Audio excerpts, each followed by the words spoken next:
Hey, what's going on, everybody? Today we're going to learn about how to deploy your probe, and that's whether you're about to deploy it for searching or you're just looking to get better, or maybe you've never even deployed your probe yet. So check it out. Here we go.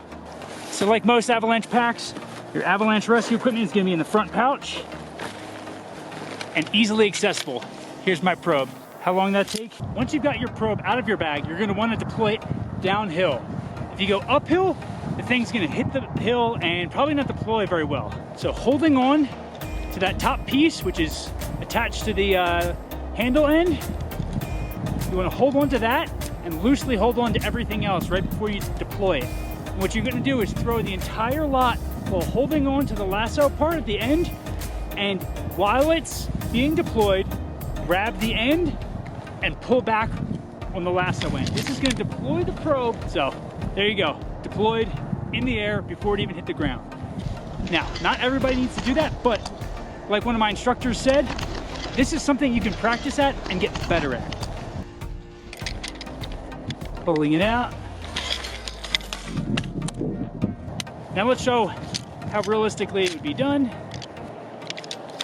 Most of the time, you're gonna throw it out, it's gonna lay in the snow, and then you're just gonna pull, and it engages the whole thing.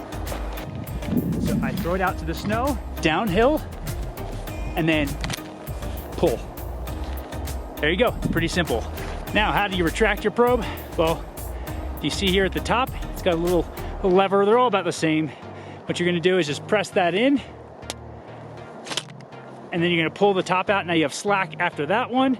So what you're just gonna do is sort of one by one, pull the pieces toward the end with the lasso on it, and it just folds up like that, nice and neat, how you had it before. Things to remember with the probe is this is a mechanical device that has moving parts, essentially. So that cable in there can stretch, can break, and you can be rendered without a probe, which has happened before, not to me, but to other people I know.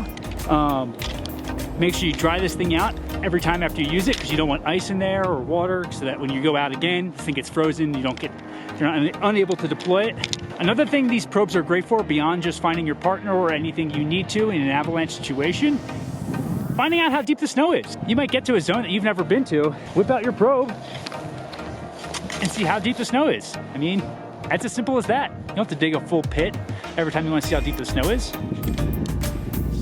55 centimeters. Another thing you can practice at is actually probing. Now, I won't cover everything about probing, especially after a fine search in this video, just the idea of how to probe. What you want to always do is two hands on your probe. Don't just be going out there one-handed, you'll end up breaking it. So two hands, lower hand is to guide it, and the upper hand is to probe with it. That's just the general technique. The big takeaway with probing in an avalanche situation is probe perpendicular to the slope. So I'll show this little diagram here, but there is a possibility that if you probe straight down, you'd miss the target that you were trying to hit because you were looking perpendicular into the slope and you probe straight down, and now you're about 6 inches lower than the target that you were trying to hit. So it's always nice to probe into the hillside perpendicular to it. And you can read in all your avalanche textbooks and things like that the proper probing technique.